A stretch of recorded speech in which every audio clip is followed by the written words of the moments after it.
बिसामरा गांव में है, जो सिकटा प्रखंड अंतर्गत आता है। और हम लोग यहाँ पे जो पुल का निर्माण हुआ है, जो ये नदी है, वहाँ पे आज हम विधायक जो हैं वीरेंद्र प्रसाद गुप्ता इसकी उद्घाटन करने वाले हैं। हम लोगों से बात करके आपको 9 बजे नैनाटाड़ प्रखंड के हजमा टोला गांव के समीप बेनीपट्टी नदी में आज से 10 साल पहले एक पुल बना था, लेकिन दोनों पूर्व विधायकों के लड़ाई की वजह से पुल बन करके तैयार हो गया था, लेकिन लोग पानी हिल करके जा रहे थे। और बरसात के दिनों में मर्यादवा और मैनाटाड़ प्रखंड मुख्यालय के लिए आपको 10 किलोमीटर मैंने घूम करके आपको बलथर होकर के जाना पड़ता था, नहीं तो बलिरामपुर सुखलई होकर के जाना पड़ता था। लेकिन उस सवाल पर जो माननीय विधायक वीरेंद्र प्रसाद गुप्ता द्वारा सदन में कई बार सवाल को उठाया गया और मंत्री अलबल बयान देते रहे, लेकिन वीरेंद्र जी लगातार डटे रहे, जिसके वजह से आज वहां पुल का शिलान्यास हुआ और पुल निर्माण काम शुरू हो गया।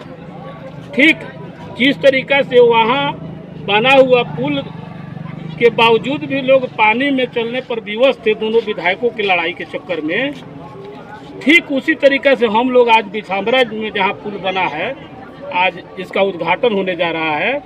यह भी है यहाँ के लोगों का, जनमानस का मांग था कि पुराना जो घाट है बिसामरा में, वहाँ अगर यह पुल बन जाता तो 16 चक्का जितना लंबा गाड़ी हो बढ़िया से इस इलाके के लिए जुड़ सकता था, निकल सकता था। लेकिन पूरे गांव के बात को न मानते हुए आलेखन का बहाना बना करके और एक व्यक्ति के पक्ष में दोनों विधायक यहाँ गलत पैरवी करके ये लोग बाध्य किया कि नहीं, जहाँ पुल पहले से है वहीं पर बनेगा, जबकि ग्रामीण लोगों के सहयोग से पुराना जो यहाँ पुल था इस तरीका से बना दिया गया था कि 50 साल भी चलता तब भी क्षति नहीं होता। अगर ये पुल रहता बगल में ही बन जाता तो गांव का चौतरफा निकास हो जाता। लेकिन दोनों विधायक के लड़ाई में और एक व्यक्ति के स्वार्थ में दोनों विधायक यहाँ नंगा हुए और उनके वजह से पुल यहाँ बना। फिर भी काम जो हुआ है पूरे इलाके के लिए बहुत सराहनीय हुआ है। पूरे जनमानस में मैंने पूरा खुशी का माहौल है कि ऐसा पुल, खास करके जो बोलते हैं नारा दे रहे हैं, इलाका में नारा लगवा रहे हैं विकास पुरुष के नाम से, लेकिन कांग्रेस के साथ उन्होंने धोखा दिया।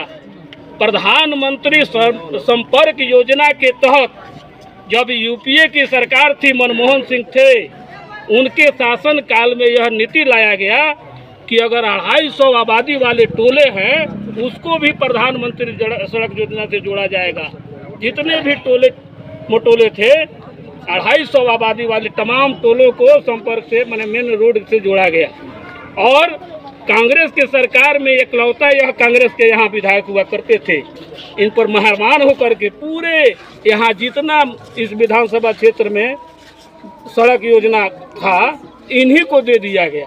अपने बेटा अपने पत्नी के नाम से इन्होंने ठेकेदारी का लाइसेंस लिया। किनको दे दिया गया? खुर्शीद आलम पूर्व यहाँ विधायक रहे हैं, मंत्री रहे हैं, और इन्होंने आज कह रहे हैं कि हमारे रीजन में काम हुआ और वो अपना उपलब्धि बताते हैं, जबकि उनके निधि से एक भी कहीं दिखा दे बोर्ड। जो भी बना है प्रधानमंत्री सड़क योजना के तहत बना और वो अपना भुनाते रह रहे। आम जनता नहीं जानती है ना ये सब चीज। हमने तो यही कहा कि आज ही 9 बजे वहाँ हरपत बेनी आपको हाजमा टोला और बिसामरा में यह जो वहाँ पुल का शिलान्यास हुआ है, यहाँ उद्घाटन हो रहा है। यह 2 पुल ये दोनों पूर्व विधायकों को नंगा किया है इस इलाके में और उस इलाके में।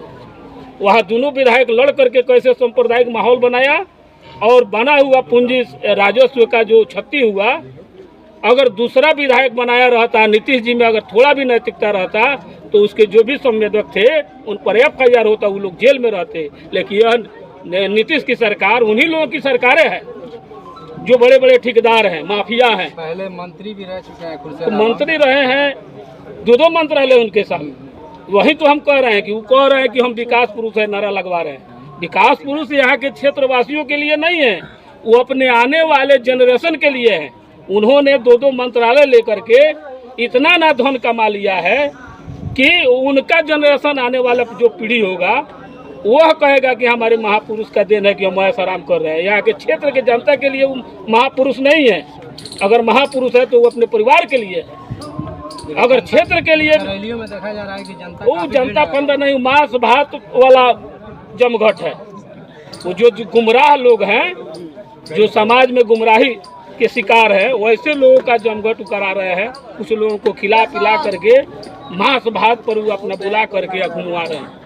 और पुराने जमाने का जो पद यात्रा किए हैं उस फोटो को लगा करके शेयर कर रहे हैं दिखाने के लिए। हाल चाल सलामत यात्रा जब वो 10 साल विधायक थे, 5 साल में 2-2 मंत्रालय लेकर के थे, वह बतावें कि अल्पसंख्यक मंत्री थे तो उन्होंने मुस्लिमों के लिए क्या किया है, कितने लोगों को सब्सिडी अल्पसंख्यक विभाग से मिला, कितने लोगों को वह टीचर बनाए, कितने मदरसा का विकास किए। और गन्ना मंत्री थे तो बता दें, ये भी बताते चले, पिछला चुनाव में दिखा रहे थे कि 12 कट्ठा हमारे पास जमीन है। अब काहे नहीं दिखाते हैं अपना दस्तावेजवा कि आपने 10 साल में 2-2 मंत्रालय लेकर के आप विभिन्न शहरों में मकान बना लिए, आपको चपजी में फार्म बना लिए हैं। अब काहे नहीं दस्तावेज दिखा रहे हैं? ये अभी तो दिखाते चलिए। अगर महापुरुष है तो आपने जनरेशन के लिए, अपने परिवार के लिए आप बने हैं, शिक्षा के मतदाताओं के लिए नहीं। इसलिए हम कहेंगे कि अगर सचमुच यहाँ विकास पुरुष अगर कोई है, आज़ादी के बाद अगर कोई विकास पुरुष विधायक के रूप में अगर है तो वह वीरेंद्र प्रसाद गुप्ता है, जिसका उदाहरण है कि यहाँ के जितने भी दलित बस्ती हैं, जहाँ नारकीय जिंदगी था, वो चाहे झखरा हो, शिकारपुर हो, चाहे विभिन्न महादलित टोला, जहाँ लोगों के बरसात के दिनों में ठेहुन भर पानी लगता था, निकास नहीं था पानी बहाने का, वीरेंद्र गुप्ता ने वह तय किया कि आज तक ये दोनों विधायक जो काम नहीं किए हैं, जिस समुदाय को इन्होंने नहीं छुआ है, उस समाज के विकास के लिए हम काम करेंगे। और उन्होंने खास करके जहाँ 15 साल से विधायक रहे हैं, 3 बार आपको विनोद सिंह, जहाँ दिलीप वर्मा का गढ़ कहा जाता है अवसानपुर, वहाँ पसवान टोली में पीसीसी नहीं हुआ था, लेकिन वीरेंद्र गुप्ता ने जन भावना को देखते हुए महादलितों के विकास के लिए उन्होंने वहाँ पीसीसी का निर्माण किया। कहीं कहीं जैसे आम जनता भी कह रही है कि वीरेंद्र प्रसाद गुप्ता का काम नहीं दिख रहा है, तो ये कौन लोग हैं जो ये दुष्प्रचार कर रहे हैं? वही लोग हैं जो वो दोनों विधायक के चाटुकार लोग हैं। वैसे चाटुकार लोग वीरेंद्र प्रसाद गुप्ता के साथ नहीं है, जो मांस भात खा करके चौराहे पर चिल्ला।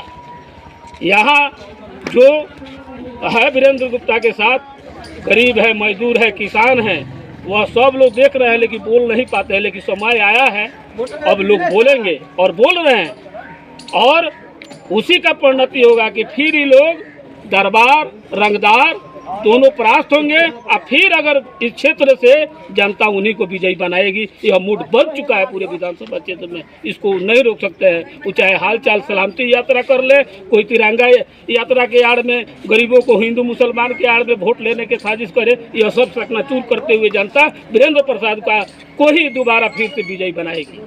चलिए, बहुत बहुत धन्यवाद। और आपने कह रहे हैं हमारे सर, बिल्कुल सही बात है कि माले ने जो किया है सिकटा प्रखंड में वो कोई नहीं कर सकता है, ये मेरा भी मानना है। आप क्या कहते हैं इसके ऊपर, आप अपना विचार दें, प्रतिक्रिया दें।